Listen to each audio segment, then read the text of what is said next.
Rotary Club of Louisville. I'm Lori Flannery, CEO of New Directions, our club president this year, and a Paul Harris Fellow. I welcome you all here today. I want to remind you to please silence your devices if you have your phones or other devices with you as we get started. And providing our invocation today is Adam Fields of Norton Healthcare, where he is the System Director of Planned Gifts, Major Gifts, and Campaign. Good afternoon, fellow Rotarians. Let us pray. Gracious God, as we gather today in the spirit of service and fellowship, let us pause for a moment of reflection. In this diverse assembly, may the values of Rotary guide our deliberations and actions. As we embark on our shared mission to make a positive impact in our community and beyond, may the spirit of collaboration strengthen our endeavors. Let the bonds of friendship we cultivate within these walls extend beyond, creating a ripple effect of positive change. In this moment, let us express gratitude for the opportunities to serve and the connections that we forge. May our discussions be infused with wisdom, compassion, and a shared commitment to Rotary's ideals, fostering goodwill and understanding among us. May our collective efforts be a testament to the power of unity and service, echoing Rotary's enduring motto of service above self. As we navigate the path ahead, may our endeavors contribute to a better world for all. Amen. Amen. Thank you.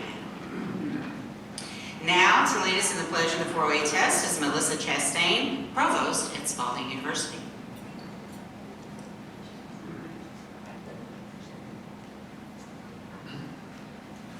I pledge allegiance to the flag of the United States of America and to the republic for which it stands, one nation, under God, indivisible, with liberty and justice for all. And now the four-way test. Is the truth, is fair to all concerned, will it build goodwill and better friendships, will it be beneficial to all concerned. Thank you, Melissa. Okay, Rotarians, now it is time to introduce any guests that you might have brought to today's meeting. If you'll please line up here behind this microwave to my right and your left. First, I would like you to introduce yourself, then your guest, indicating their name, their title, and any affiliation that they might have. And guests, when you hear your name, if you will please stand so the rest of the club can see you. Thank you. Good afternoon. Again, Adam Fields, System Director of Major Gifts and Planned Giving for the Norton Healthcare Foundation, Children's Hospital Foundation. My guest this afternoon is Ben Bowes. Ben is founder and owner of Meadowland Distillery in Eminence, Kentucky. Welcome.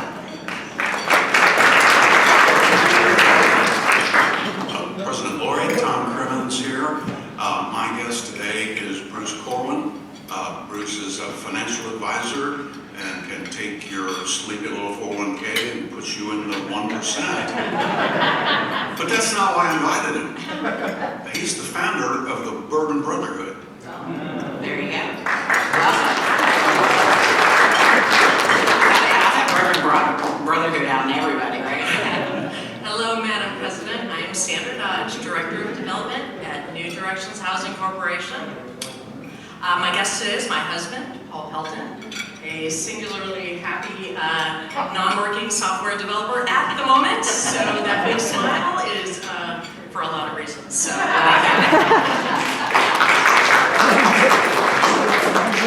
Good afternoon, President Lori. John Cunningham with UBS Financial Services. My guest today is Dr. Sandy Watkins. He's a prominent urologist, recently retired. Oh, another smile. A graduate of what he has been telling me for years is a football school. Walt, is that correct? That's correct. Vanderbilt University. It has a very impressive bourbon collection. President Lori and Rotarians, I'd like to introduce Jen Ray, who is a recent transplant From New York City, her journey took her across all 50 states during the pandemic, and ultimately leading her to settle here in Louisville. Of all those places she could have stayed, she stayed here with us. By the age of 30, she made a significant investment in her future by purchasing her first property, drawing on the lessons she learned growing up as a daughter of a landlord. Her career in private equity has equipped her with valuable skills in streamlining operations and utilizing technology to enhance productivity. With background in forensic psychology, Jen has a remarkable ability to communicate effectively with people from all walks of life. She also dedicates her time to advocating for survivors of sexual assault and domestic violence with the Center for Women and Families, as well as working part-time at Up for Women and Children. Please join me in welcoming Jen to the Rotary Club today. And then I have my own special guest today. So Tricia Burke, if you'll please stand. Tricia is an executive for Louisville's Habitat for Humanity and a board member with New Directions. So welcome.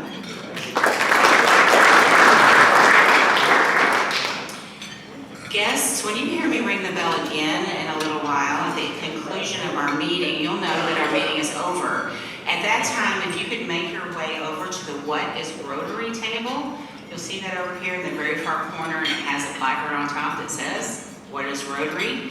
One of our Rotarians, Jay Mallory. Jay, are you here?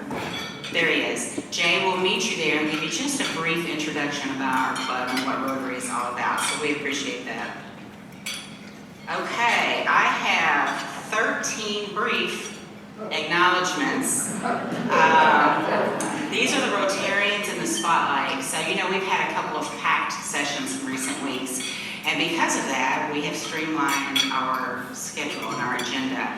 But we don't want to let these recognitions and these spotlights go unnoticed. So what I will do is go through each of these 13. If you don't mind, it's going to be like a high school graduation, except I hope you all will pay attention to the fact that I'm asking you to please clap at the very end so that no one feels slighted, and I can do this as quickly as possible, while still giving due respect. Thank you very much. Okay, the first one, congratulations to Reverend Kevin Cosby and Dr. Rick Smith Sr. on the ribbon-cutting ceremony for the new residence hall at Simmons College of Kentucky. See, I'm even having to hold my hands because I want to clap.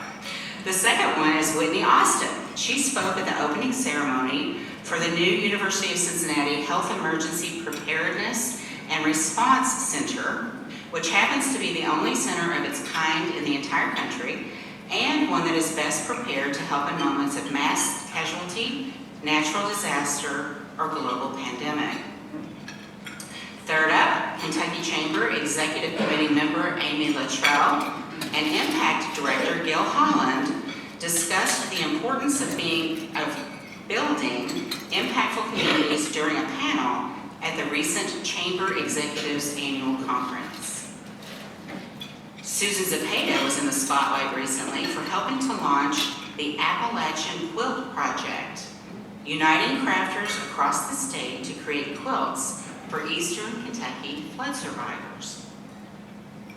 Kudos goes to Buddy Stewart and Kevin McCarran, co-founders of On Request Mobile Clinic, which recently brought 3 different of their clinics to communities in our Commonwealth. Congrats also to Chris Nation on being honored at the PR News Platinum Awards Gala in New York as one of the 2024 People of the Year. Congratulations goes to Dr. Swanee Jett on being recognized with an Outstanding Community Service Award at the 73rd Anniversary Gala hosted by the Yearlings Club. Our own Maggie Harlow will be featured as a speaker at the 4th Annual Canopy Good Business Summit on November 20th at the Kentucky International Convention Center, or KIC as we call it.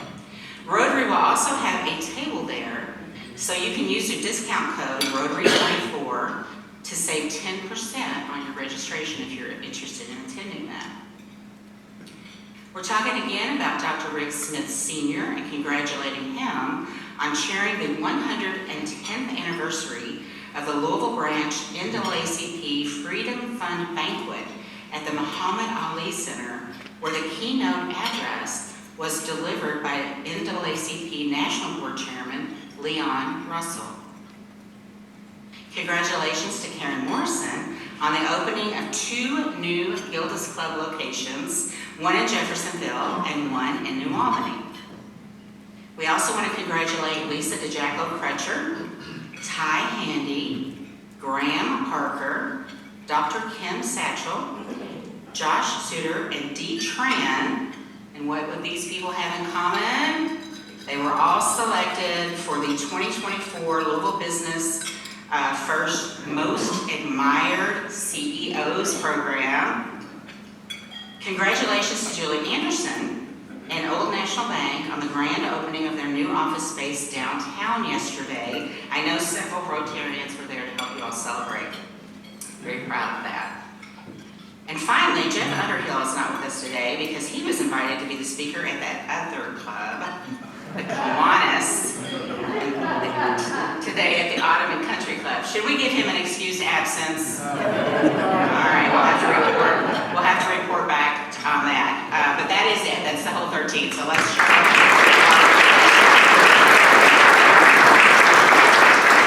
It's all the people in this room and people that we just talked about that make me so proud to be a Rotarian. It's very exciting to be in this group of people. So I have 3 announcements today. I'm hoping that you all are starting to track. I thought I had one up here. I think I put it in my bag. The Magic All-Around activities. If you'll recall, we have these at your table. Unless you're a guest, I believe, you're going to have this form. It needs to be turned in every month, and the idea is you get points for our 6-month incentive program, which is Magic All Around. You would get 2 points for being here today. For every point you get, there's going to be a monthly prize, a smaller prize, right, that's given out in the 6-month period. And then at the beginning of April, we will also then draw for the grand prize, which is an all-expense paid trip to Rotary International, which is being held next June, and it is in Calgary. So pay attention to that, get your points in. If you have any questions about that, you can ask me or Delene or Tracy. Next Thursday, October 24th, is World Polio Day. So we will be focusing on that as a major part of our program. As you know, we have partnered with the Bill and Melinda Gates Foundation to be one of the main partners in eradicating polio around the world. Unbelievably, we've gotten to the point where there's 2 countries that still have that as an issue. Obviously, even one case where a child is impacted by polio is too many for that child and that child's future. But it's also really a risk for everyone around the world if we don't completely eradicate it. So we can't give up now. As part of that, do you happen to have the basket? It's out there Okay. at the front table, so I Okay. forgot to put a Well, picture of Susan it. Zapata was a lucky winner of a really nice basket of goodies at the district meeting in May. And she has graciously offered to donate that, and Delena's going to get her steps in by running to get it to show you. She's going to donate that to someone, a lucky winner, and in order to be eligible, you need to make a donation to the Polio Fund. I believe it's before 10 a.m. Yes, 10 a.m. next Thursday, which of course is our meeting date. So if you want to contribute, you can do it by check, you can do it cash. I believe we have a QR code that you can also use. Just make sure you check with Delene or Tracy before you go. I do notice a little bit of brown water in there, so it's hidden by some other stuff, but I notice it, I can see it. I recognize the neck of that bottle. Okay. And obviously, making that donation will count towards your all-around, right? It will count towards your Magic incentive program. And I was interested to learn that the donation will be tripled by the Bill and Melinda Gates Foundation, and it will count toward Paul Harris Fellow points. So, all good. Now I would like to invite to the podium President-elect Ken Salvaggi, General Manager of ESPN Louisville, Paul Harris Fellow +1, and Imagination Library Board Member for special presentation. Thank you, President Lori. Our club has partnered with Imagination Library for several years. The Imagination Library started Louisville chapter 7 years ago and started mailing books each month to kids 0 through 5 to help address the concern of getting kids ready for kindergarten. Started in 7 counties, 7 zip codes actually in Jefferson County, and now we're in every county, every zip code in Jefferson County, thanks to our club's donations. So the mailing list each month right now is over 16,000 a month. Over the course of when this began, it's been over 310,000 books. So 6,000 plus have graduated, so we've served over 22,000 kids, and the kindergarten readiness numbers have gone up from not even 50% ready to more than 50% ready, and hopefully it will continue. So in addition to our special donations, we provide volunteers to help new families enroll at events around town. Where Imagination Library has a table or booth, they actively try to recruit folks to sign up. And if you know anyone that wants to, please have them do it. I'd like to invite Executive Director Maria Gurin to join me up front, along with Rick Harnett, who's our volunteer coordinator.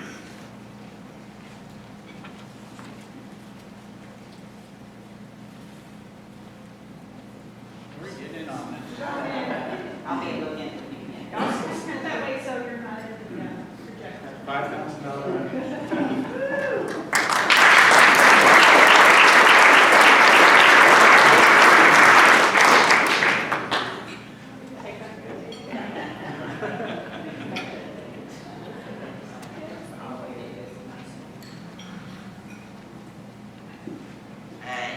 It's pretty exciting. I'm not as tall as Ken, so we've been moving that back down again.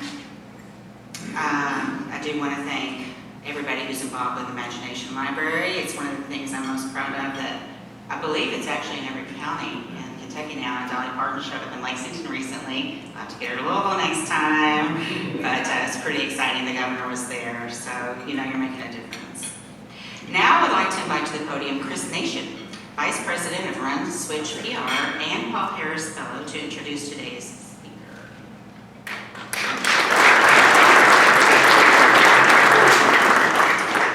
Thank you, President Lori. Fellow Rotarians, it's an honor to be able to introduce our guest speaker today. Eric Gregory, President of the Kentucky Distillers Association, is a veteran communicator with more than 35 years' experience in government affairs, marketing, journalism, and strategic public relations.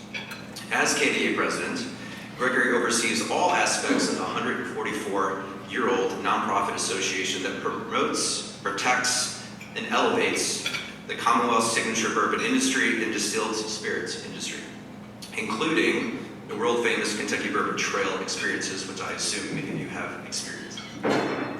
Gregory joined the KDA in 2008 after 7 years as Government Affairs Manager at East Kentucky Power Cooperative. He previously served as Vice President of Public Affairs for Preston Osborne, a prominent Lexington public relations, political consulting, and marketing and research firm. As a graduate of the University of Kentucky, Gregory began his career as an award-winning journalist for the Lexington Herald-Leader. He also served as a reporter and editor of the Honolulu Advisor, which is a new thing I did not know, and has been nominated twice for a Pulitzer Prize. Gregory is a native of Henderson, Kentucky. He and his wife Ellen live in historic Midway, Kentucky, the state's first town founded by a railroad. And if you ask about his favorite bourbon, his response will always be Kentucky bourbon. Join me in welcoming Eric Gregory to the podium.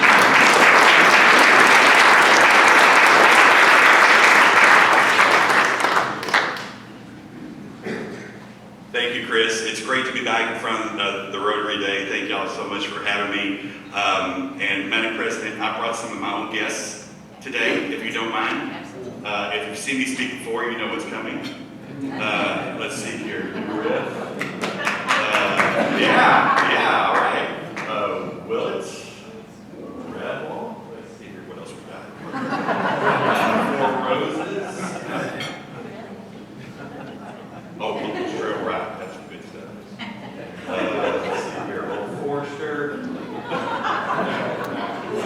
brought turkey. So, hold on. Probably got a larceny, that's good. Craig, one of those. Maker's Mark. That's it for there, I think. Oh, and Angel's Envy. And because I couldn't fit it in my pocket, I did bring a bottle of Russell's Rye for y'all to use as one of your gifts or something anytime this year. So thank y'all.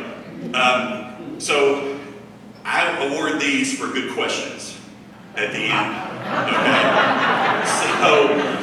So I'm going to whip through this real quick so y'all can get these and ask me questions and start drinking. Now I understand some of y'all have been drinking already this morning. Who went to the Women in Whiskey? Yeah. Bourbon for breakfast.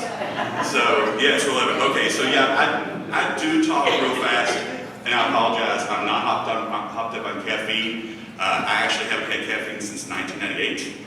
So this is just natural for me, and I'm also very passionate about the bourbon industry as a born and raised Kentuckian, and so I get excited. When I get excited, I talk fast. But if you have any questions or anything, and wait for them, you don't mind, and I can provide y'all copies of the presentation or anything you need if you want these statistics or anything for yourself. So, okay, let's get started.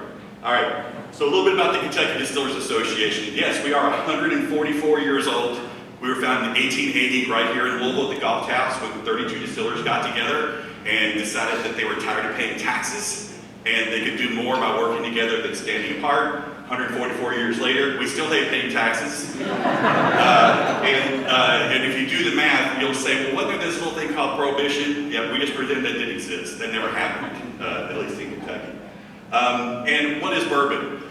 You all know that bourbon in the last 10 or 15 years or so has really been riding a wave of growth and success. But a lot of this started happening in Kentucky. Not only we started thinking about bourbon as a drink, but bourbon as a part of Kentucky's economy, a part of our heritage, and definitely a part of our communities, not only through distillers, but also through our tourism experiences.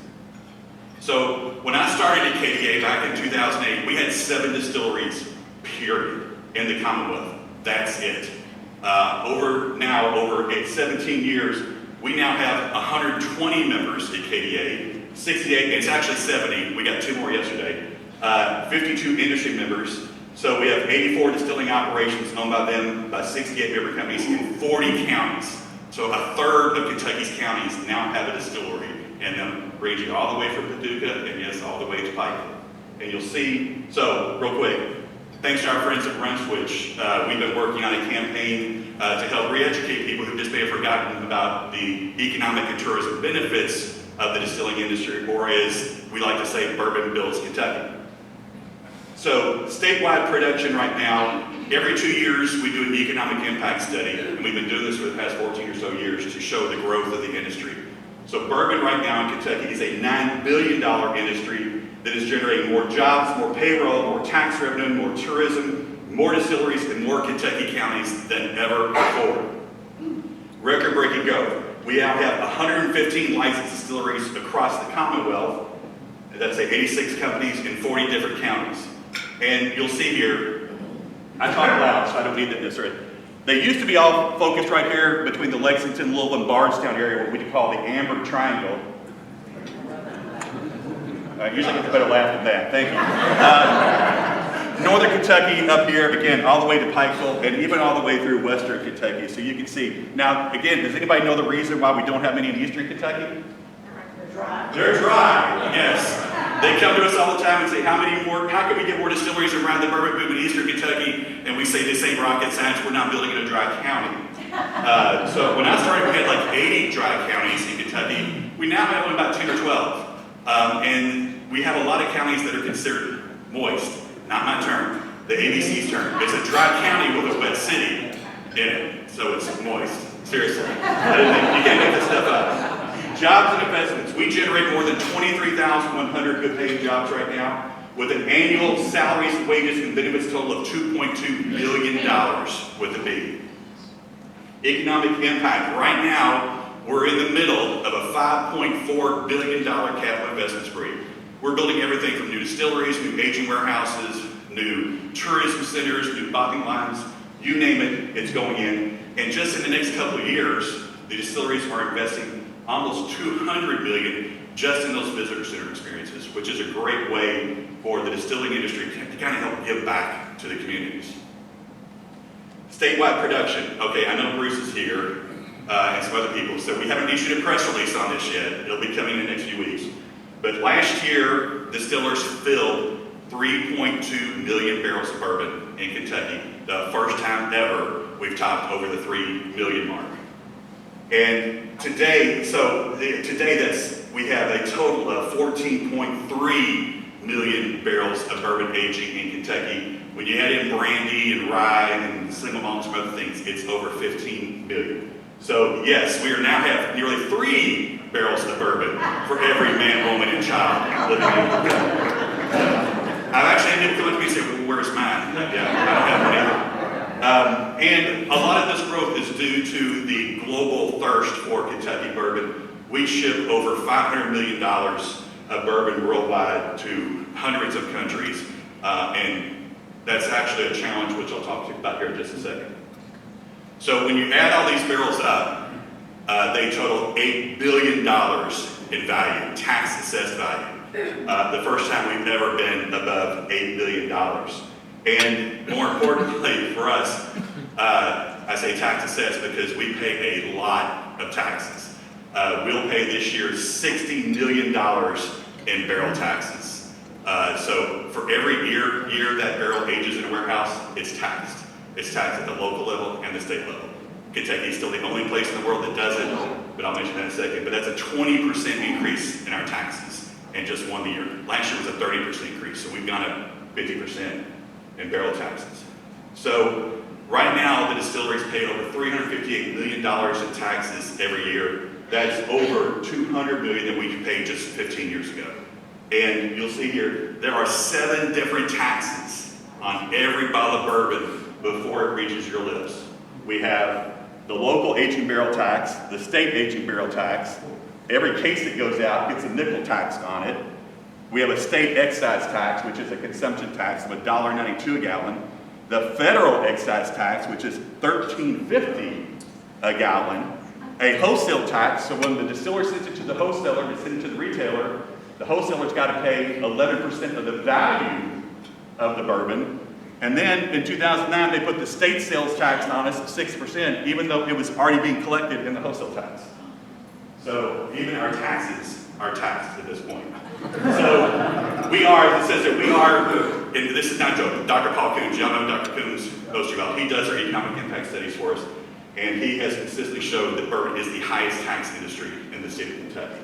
So 60% of every bottle of spirits you drink goes to taxes and fees. Yeah, 60%, nobody can touch that.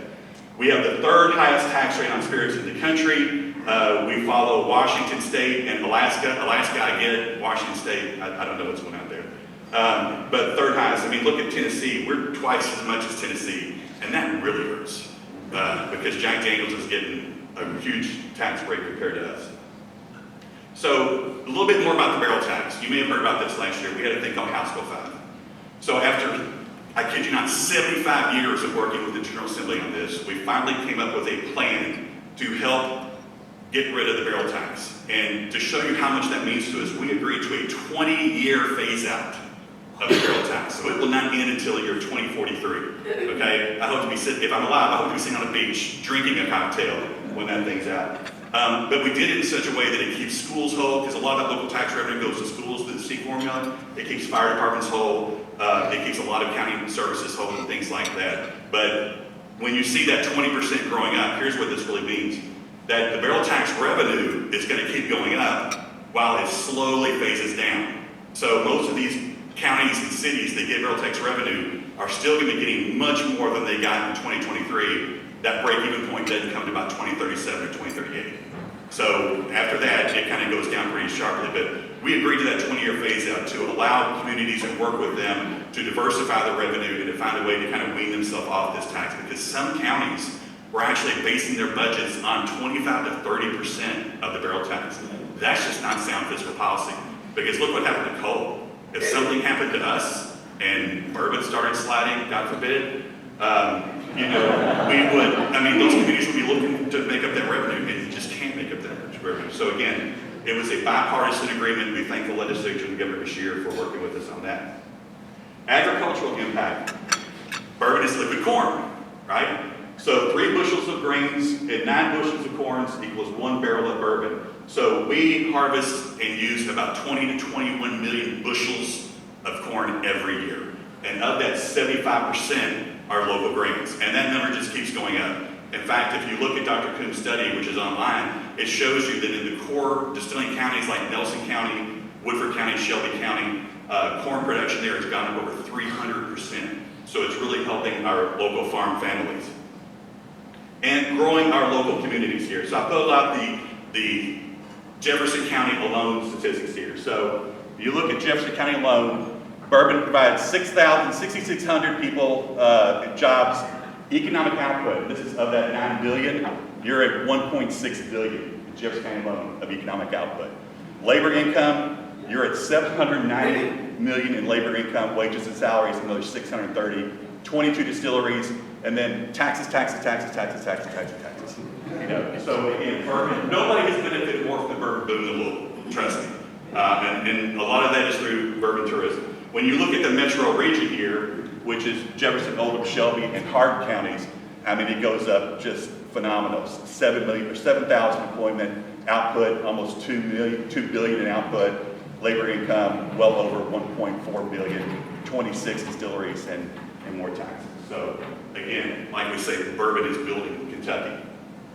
We also have record-breaking tourism happening. So who all has been to a Kentucky Bourbon Trail distillery? Have y'all been on Bourbon Trail? Thank you. We appreciate that. This is the 25th anniversary of the Kentucky Bourbon Trail. Yes. You see my hands. And so a lot of people don't know that we were around and founded in 1999.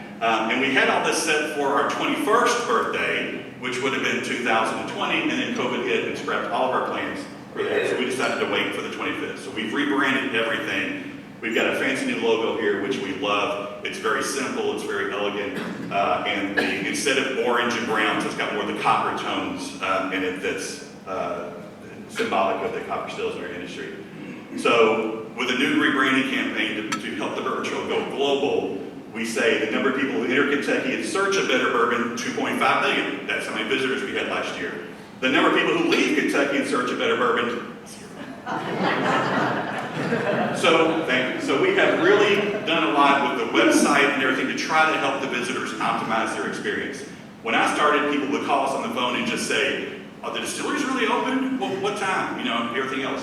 A couple of years it was, "Well, how do I get there?" I punched Maker's Mark's address in my TomTom or my Garmin, and it took me to a cornfield in, you know, Marion County. Not a joke. If you punch that in your TomTom to go from Four Roses to Wild Turkey, which is maybe 6 miles away, it took you through a creek. And I don't mean over a creek, I mean it took you through a creek. So we now make it as easy as possible for the visitor to plan their trip with our itineraries and things like that. And we also came up with an idea called BYOB-T, Build Your Own Bourbon Trail. So the visitor now can go in and customize what they're looking for. Do I want to visit small distilleries, large distilleries? Do I want to visit distilleries that have art, like the Chihuahua exhibit, kind of Maker's Mark? And you can plan your own trip, you can save it, you can send it to your buddies or your bachelorette party, heaven forbid, and say, you know, look, here's what I think, does this look good, then we can plan it out. And one of the things that we realized once we started doing the research, and we do a lot of research into these visitors, is people weren't planning their trip by the Bourbon Trail start to finish. They were planning their trip by what's my home base and what's near. So we used to have the Kentucky Bourbon Trail Craft Tour, which was a spinoff we made back in 2012 when all these craft distilleries started coming to Kentucky. And they didn't want to be on the big Bourbon Trail because they said, you know, Woodford gets 1,000 visitors a day. If they got 1,000 visitors a month, they wouldn't have time to make their whiskey. So we created the Craft Trail to help them kind of grow and ease them along. And once we started looking at how the visitors plan their trips, they don't care that there's a craft trail. They think everything is on one big bourbon trail. And so we merged it all together, 46 distilleries now, and we've broken down the regions to make them plan their trip even better. And the other thing we did was, I know some people hate this, we got rid of the passport program. So when I started, we developed the passport program because there were 7 distilleries, and we wanted you to visit all of them. You may know about Maker's Mark and Woodford, but you may not know Four Roses is here. or you may not know that Bullet is here in Jefferson County. And it was easy to do 7 distilleries in a long weekend. And people would go around like crazy to get them stamped and then send them in, and we sent you a t-shirt, and they thought that t-shirt was gold. And we loved it. 46 distilleries, there's no way you're ever going to compete them all. And what we found is that the people who were just going around getting their passport stamps weren't the best visitors. They would come in, get your passport stamp, and leave, go to the next one. They weren't spending time in our communities. They weren't, spending time to educate themselves at the distilleries about our history and our heritage. And so our marketing came now is slow down. Again, while I'm talking fast, slow down, take it easy, visit maybe 3 distilleries a day, usually 2, and then come back and spend more money in Kentucky and visit the other distilleries. And the website also is doing, and we'll have more of it too, is talking about what's all around you. We're going to actually encourage people to take a bourbon break. If you're here for 5 days and you've been 51% corn to death, take a bourbon break. Go visit a state park. Go visit the Speed Museum. Go visit all these cool things that makes Kentucky so special. So 2.5 million visitors last year. That's a 14% increase over 2022 and a 286% increase in attendance over the last 10 years alone. Now, who are these people? Well, on average spend is $600 to $1,400 per person per trip. So they've got money to spend. They come in packs, 2 to 4 adults, and 76% of them come from outside Kentucky. And I would probably say that the 24% who are in Kentucky are probably hosting people from outside Kentucky to take them to the Kentucky Bourbon Trail. 82% have an income, or 62% have an income above $100,000, and actually 50% have an income above $130,000. So they're much more affluent than your typical Kentucky visitor. And they stay in the regions 3 to 5 days, and 84% in hotels or other rental properties. And they trend younger. They're the millennials who crave authenticity. So when you look at this, if you're a CBD, like Cleo Battle's got the great Louisville, go to Louisville here, CBD, this is a grand slam for you because this is a younger demographic who is coming in packs. They're staying longer and they're spending money in your stores and your hotels and bars. And you couldn't ask for a better demographic like that because they want experience. They don't want to come here and buy stuff necessarily. They want to come and have the experience of Kentucky and of Kentucky bourbon. So how do we do this? Well, first of all, we do this by working together. And that's one of the main jobs of the KDA is to kind of help unite again and promote and protect our industry. Our first board meeting, you could have had it around one of these tables. This was our state dinner and our meeting last year at the Speed Art Museum. So we are the united voice of Kentucky's distilled spirits industry. We like to say the worldwide voice. We protect it, we take action, and we continue to grow it. So one of the ways we've been able to help grow this also are our recent legislative success stories. And I can't say enough for the legislative delegation from Jefferson County because they have really helped drive this agenda in Frankfort for the past 10 years. I mean, think about this. It wasn't until 2016 you can actually buy a cocktail at a distillery. You could go into a winery and buy a glass of wine. You could go into a brew pub or a microbrewery and buy a pint, but you cannot go to the distillery and buy a cocktail or a drink of any kind. We changed that. And so now there are bars, and these aren't bars where you sit around and drink all day. These are educational bars in the distilleries that will teach you how to make the world's best old fashioned, or heaven forbid, the world's best mint julep. And now there's restaurants at distilleries. Can you look at the block still down in Nelson County, not that far from here? They have overnight accommodations now, so you can wake up and get on your Kentucky Bourbon Trail venture at a distillery. So again, some of just the recent ones I'll hit real quick. Senate Bill 50 this year that actually gave craft distilleries the ability to self-distribute. The hardest thing a craft distillery has, and you know this, is finding a distributor. All the distributors want to distribute Woodford makers, right? Because those are millions of cases. They only able to distribute a few cases a month for a small distillery. This gives a small distillery the ability to go out and distribute themselves, be their own brand ambassador, and get the leg up so they're going to be attractive enough by a wholesaler to actually be a good client for them and get their whiskey and their products out across the state. And then you see House Bill 5, again, Senate Bill 11 down in 2016. That's the one that opened up cocktails. And it's not just all bourbon. We actually helped get the ignition interlock bill over the goal. So that thing faltered for about 5 years. And this is ignition interlock, so if you've got a DUI and they take away your license, you can actually have this device put on your car, you blow in it to start your car, and you can drive to your job. You can drive to see your children. You can drive to, wherever, to the store and stuff. So you're not just, sitting at home worried about how am I going to get all these things. And so, and we've shown that it really does help people make better choices along the way. It faltered, it didn't have any funding, we put the full weight of the KDE behind it because it's the right thing to do, and we finally got it passed and fully funded in the legislature. And we also like, again, being a responsible partner. We just announced a $1 million program with all the state's colleges and universities to standardize responsible education at every college and university throughout Kentucky. Because a lot of them just like it's a day during orientation or an hour during orientation. And Eastern Kentucky or Western Kentucky University doesn't have the assets or resources that UK or UL has to really talk about responsibility. This will help them do that. So we're very proud of that. So what's on the horizon? In the legislature next year, we're going to see talking about tax parity. We're always talking about direct-to-consumer shipping. Wine ships to 37 states, whiskey ships to 10, maybe. RTD parity and market access. These are ready-to-drink canned cocktails, which most people don't understand these days. If you buy these things, it's usually made with malt. It's a beer-based cocktail. And we've done the Pepsi Challenge against the beer-based cocktails and the spirits-based cocktails. We're a little biased. We think the spirits-based cocktails taste a little better. But they do it for a beer-based cocktail because the tax rate on the beer-based canned cocktail is 8 cents. The tax rate on spirits-based cocktail is $1.92, right? And a malt-based cocktail can go into a convenience store or a supermarket. A spirits-based cocktail can. Even though they're the same alcohol ABV, same alcohol by volume. So 10% ABV of a beer cocktail can go anywhere. 10% ABV of a spirits-based cocktail can only be sold at a liquor store. That's crazy. And again, anything else we can do to help promote responsibility. Federal priorities. This is where things get a little crazy, right? We're all waiting for November 5th to see what the future's going to be like. Tariffs, number one. Dietary guidelines. The government is gearing up to tell you you shouldn't drink any alcohol, period. Okay? Why the Postal Service can't ship alcohol is beyond me. UPS does it, FedEx does it, the post office is hurting for revenue, let them ship alcohol, and duty drawbacks on tariffs. Again, something that benefits the wine industry but doesn't benefit the spirits industry.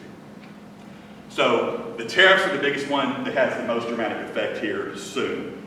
So when the U.S. put tariffs on international steel and aluminum, even from our allies, the allies immediately said, well, we're going to slap retaliatory tariffs on you. And so what did they pick? Well, let's see, Mitch McConnell was leader of the Senate, and Paul Ryan from Wisconsin was Speaker of the House.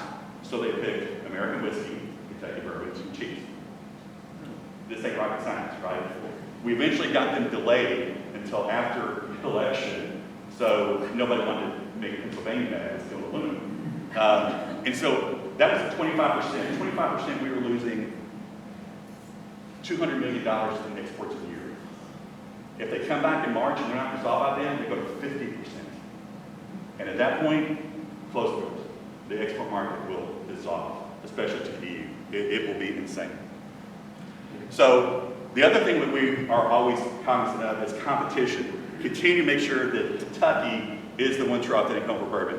There are now 3,000 distilleries all over the United States. Every state has a distillery, and they're all producing some type of whiskey. Even though we have 95% of all the volume here in Kentucky, we rank 12th in the country in the number of distilleries. California, Washington, Oregon, Texas, Colorado, New York, Florida all have more distilleries than Kentucky. And we say, well, yeah, but, we're the big dog, right? But what if one of those distilleries in California becomes the next maker's mark? And selling that 95% goes down to the 90%. And if one takes hold in New York or Florida, now we're at 85%. We cannot afford to let that happen. And trust me when I say this, they are coming after us. This is a billboard in Iowa. Stalk, silo, sills, sorry, Kentucky. You're allowed to boo it. You can boo that. No boos, really? Yeah, okay, let's try this one. Bourbon is bigger than Kentucky. Smooth Ambler in West Virginia. There's a short list of ingredients that makes great bourbon, and no, it doesn't include Kentucky. Texas, the state of bourbon is changing. Step aside Kentucky, there's a new state of bourbon. They understand that bourbon isn't just a drink. They see what's happening here. Jobs, investment, year-round tourism. They want that for their state.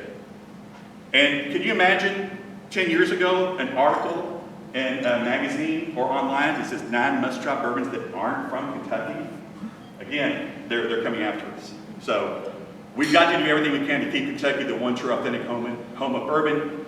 Keep that 95% of all bourbon made in Kentucky, and like I say, 100% of the bourbon worth drinking here in Kentucky. So people ask us, well, how can we help you? Well, first of all, drink more bourbon, right?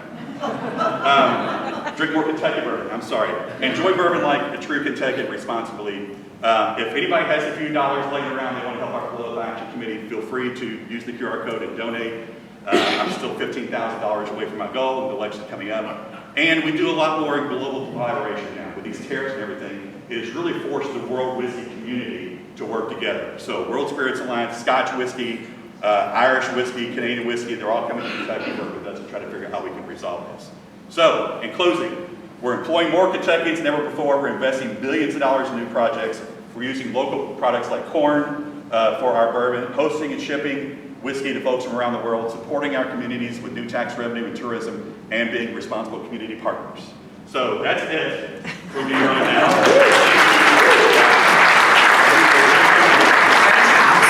We actually have a method in how we do questions. Okay. So Rotarians only. Line up behind me. They'll use this microphone. You stay there. And as you go with the question, if it's a good question, you get to pick. Yeah. So like you said, you can't get the big bottle because I'm claiming that for our incentive program. If guests have any questions, please ask a Rotarian to ask it for you. That's part of our club Look rules. at the line for whiskey. Greg Braun's here. Greg Braun. Unleash. Thank you. Yes. I kind of figured this might be a popular group. So we try to finish up around 1 o'clock. I only have one announcement after you sit down, so you got a lot of time. So speed dating here. Let's go. All right. Cliff Elgin, not counting government and school systems, I know, for example, in Hickman, Jackson Purchase Distillery is the largest employer in the whole county. It is. How does that, are there other counties where that's a similar situation? Yeah. Most of the bigger distilleries like that, and Jackson Purchase has really been an up-and-coming distillery over the past few years. You look at Henry County now, you've got Angels Envy building there, you've got Peerless Distillery building there, and this gentleman is building there. You're starting to develop a good workforce there. Obviously, Nelson County, the bourbon capital of the world, which Judge Fisher hated. He always wanted to say Louisville was the bourbon capital of the world. You've got a great presence here.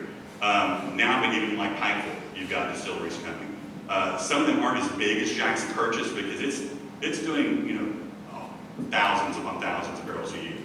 But that's a really good example. Hardin County, I think, is going to be the next one. The Kentucky Whiskey House Distillery just opened there. They're going to be producing upwards of 100,000 barrels a year and employing a whole lot of people.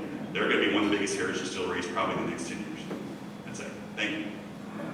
I'm interested to see which one you go to first. All right. We are videoing from here. Okay. So we can turn a little bit back. I'm sorry, I will do that. All right. Yes, ma'am. Yes, Michelle Blackpine. Can you explain the difference, I have two questions, between bourbon and whiskey? Yes. So that everybody understands that. Yes. All right, so all bourbon is whiskey, but not all whiskey is bourbon. Got it? All right. So you've got Scotch, you've got Canadian whiskey, you've got Irish whiskey, you've got rye whiskey, and everything else. Bourbon is a category of whiskey that is set forth by the federal standards. So there actually are laws that make up why it has to be bourbon. So it has to be at least 51% corn. Most of our mash bills or recipes are about 70% corn. It's got to be aged in a brand new charred oak container barrel. That's what really makes it different. It can't be bottled at less than 80 proof. It can't put in the barrel at more than 125 proof, whatever it's proof. That's Distilled at 160 proof? Distilled at 160 proof. So the biggest difference between us and the other world whiskeys are that new charred oak barrel. You cannot age bourbon in a barrel that's been used and call it bourbon. So we ship most of our used bourbon over to Scotland for them to put age their whiskey in. So they're very interested in what's going on with these tariffs because they know that if something happens to our whiskey industry and we don't produce as much, then they get fewer barrels to produce their whiskey. So it's, again, a good symbiotic relationship. So that's the difference between bourbon and whiskey.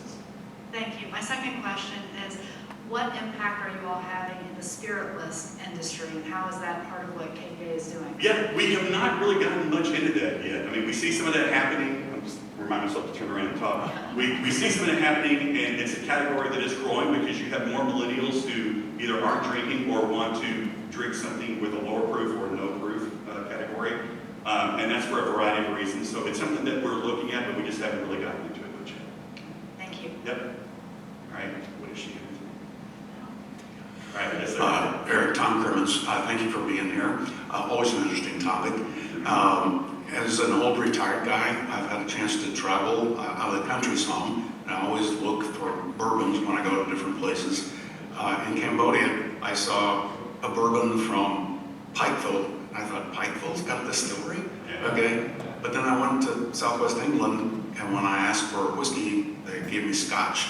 Or Jack Daniels. Yeah. No, not even that. So can you talk a little bit about the international distribution and maybe what your association's doing in that regard? That's a great question. And you're right. So does that mean I get the big bottle? She took Angel's in. Right. All right. Gregory, the biggest one. Yes. So we are always trying to help level the playing field with Scotch and bourbon and other world whiskeys.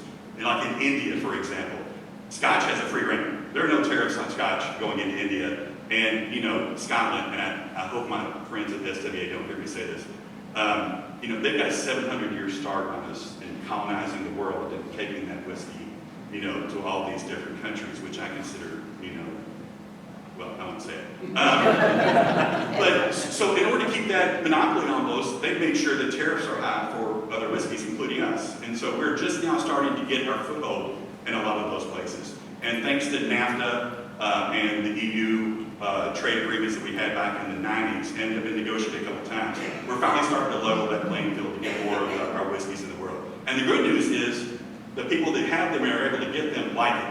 And so they're constantly asking for more. And so that's why we're so interested in worrying about these tariffs, that we've managed to make a foothold in those places.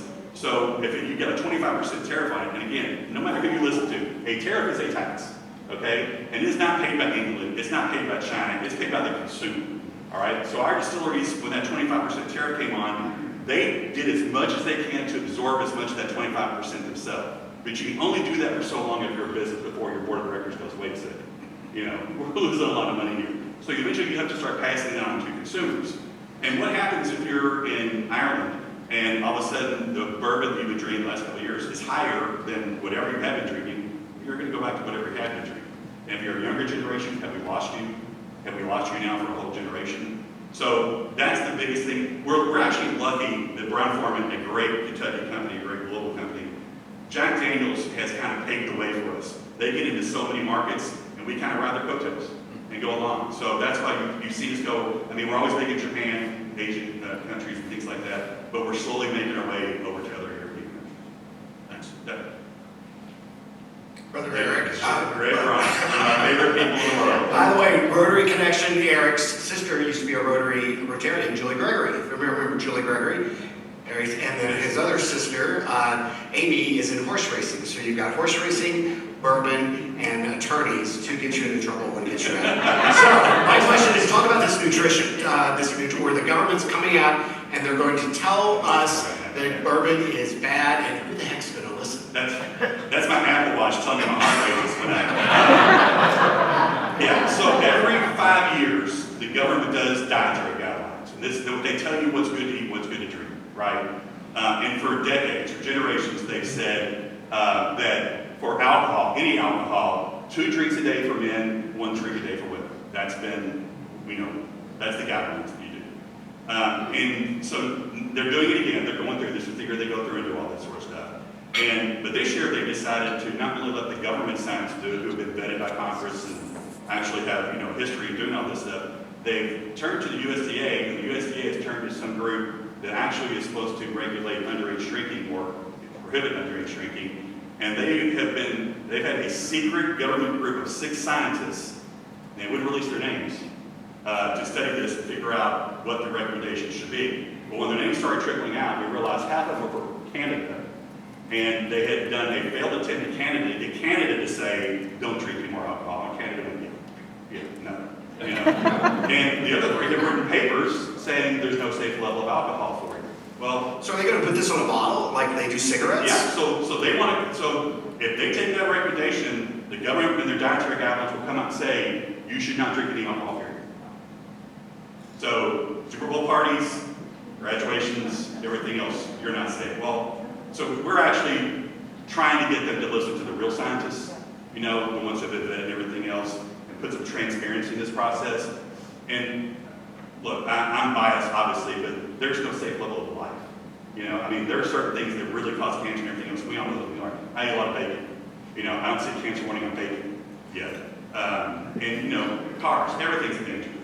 But this is something that could really have damaging ramifications. And especially if the U.S. does it, then what's England going to do? And all these other countries. It'll just be a trickle-down effect. So, again, we're fine with what they come up with as long as they do it in a scientific way, do it transparently, let all sides have input. Because right now it's being handled by 6 bureaucrats in the basement. Yeah, it's worse. Thank you. You're getting healthy right now. Yes. Yeah. Thanks, Eric. Really enjoyed the presentation. Adam Fields, and my question is more towards the, maybe what we consider the distant future, 8, 10, 12 years down the road. Do you expect annual barrel production numbers to continue to grow? And what is the current maximum annual threshold for barrel production? The last one is as fast as we can make it. Now, one of the issues that we've had the past few years is storage. It takes a while to build a barrel warehouse. And most of the barrel warehouses today, some of the large distilleries fit 50, 60,000 barrels and up. But they're also costly. I mean, they're millions and millions of dollars to build one, even though it looks just like, you know, tobacco, pretty much. So you have people now getting into the contract storage business, where they're not a distiller, but they're going to build barrels on their land or something, and the distiller can put them there and age, so they don't have to build it all themselves. So that's a transition from that. From a production standpoint, we've got so many distilleries coming online. You've got Kentucky Whiskey House, again, I mentioned in E-Town. You've got Jackson Purchase. You've got Eastern Light coming in Moorhead, Caleb and Cordell Lawrence, who ran Peerless here for years, fantastic young men. And all these distilleries come online that are really going to help kind of take care of the contract market. Because right now, things that we call NDPs, non-distiller producers, it's a brand without a distiller. And you contract somebody to do it. Those are hot right now. It seems like everybody's got a brand. So those distilleries kind of handle most of the contract market, where the other distilleries who used to handle that are now focused on just growing their brands themselves because they don't have the excess whiskey. So from a limit standpoint, I think the sky's the limit. It's just how much the market and the capital, you know, how much it will bear, right? 3 million barrels is a lot. That's a lot of barrels. We've never hit the 3 million barrel before. So I think what's going to drive that is what happens in 3 weeks and what happens with these tariffs. If these tariffs come on, even at 25%, or just kick down the road a couple of months, people are going to hedge their bets a little bit and probably not produce as much. And we've seen a little bit of that going on, but obviously not as much to help, you know, affect that.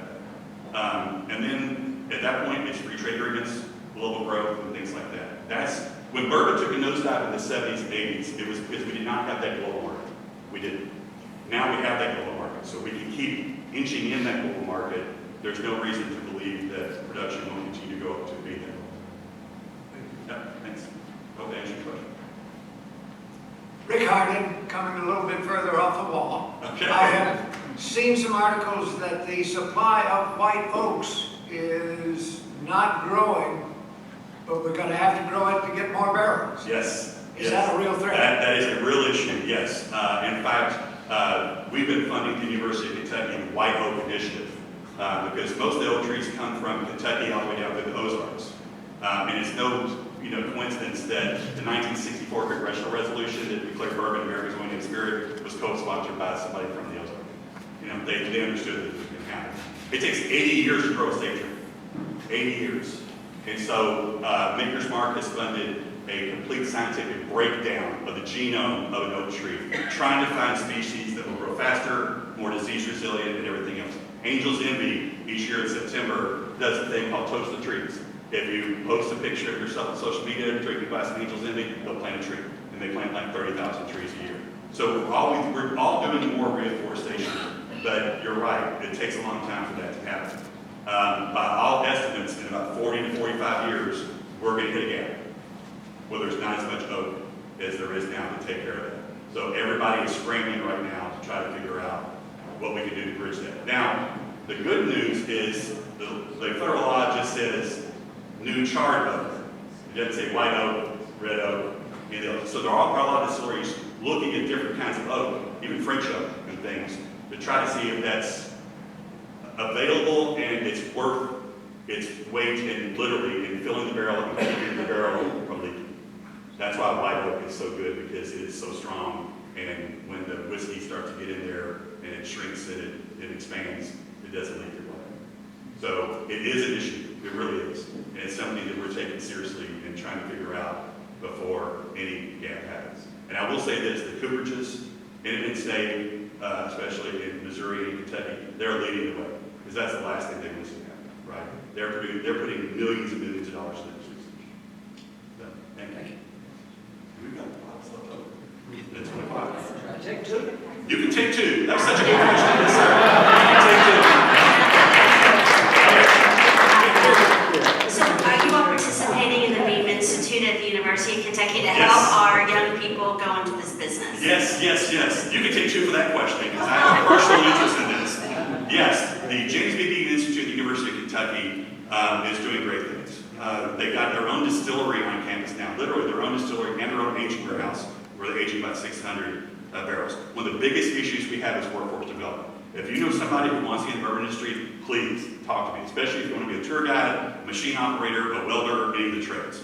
So UK is working, and not the UK, U of L, Western, Eastern. We created something called the Kentucky Spirits Collaborative years ago, because I started having all these colleges and community colleges coming to us saying, how can we get to this? And they all want to go lobby Frankfurt. And I'm like, wait a second, I have no problems myself lobbying Frankfurt. Let's sit down and talk. And I can say this because my wife's in higher education. College and universities typically don't talk to each other. And they're competing for the same students, right?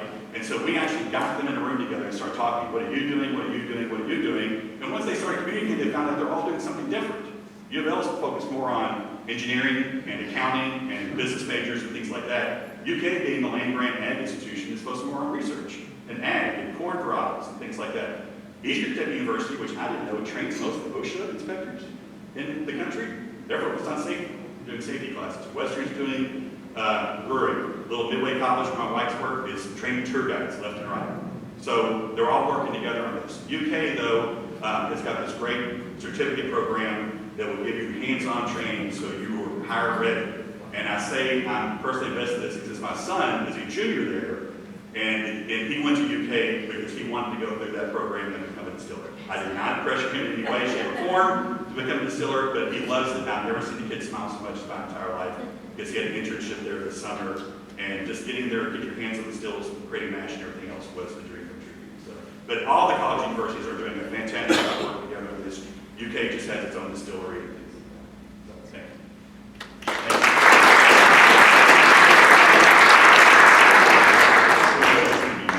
Just sitting there, okay. I'm the closest one, so. Thank you so much, Eric, for being here, for everything you do for the Commonwealth.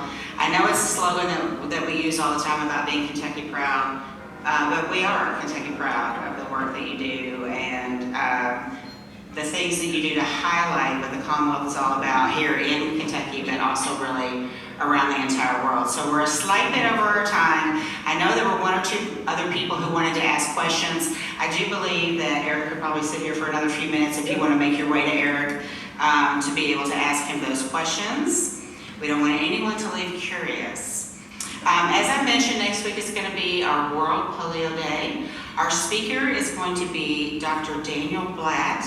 He's an infectious disease specialist at Norton Children's Hospital, and his topic is Infections to Pandemics, the Intersectionality of Science, Healthcare, and the Social Ecosystem. So please show up if you're interested in that. Obviously, as always, you have to RSVP by noon on Monday, or you can use the QR code that we have here right now. Guests, don't forget to go over to the What is Rotary table for just a few minutes to meet with Rotarian Jay Mallory to hear what we're all about.